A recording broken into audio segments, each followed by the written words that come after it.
Hi, this is a status report template. The purpose of this status report is to provide the current status of the project. It includes the progress since the last report and the current status with respect to scope, schedule, costs, and risks.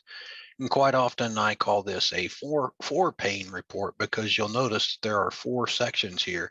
The first section is activities completed this period. The second section is activities planned for next period. The third section is our top five issues, and the fourth section is our top five risks. So these are what I call the a four-pane status report.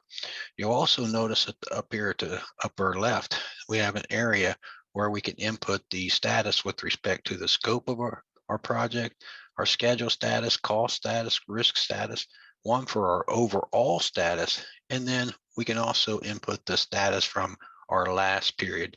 And you'll notice we call this period because maybe you produce this report on a weekly basis, maybe it's produced on a bi-weekly basis, on a monthly basis.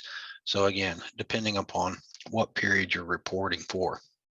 And this is a blank template.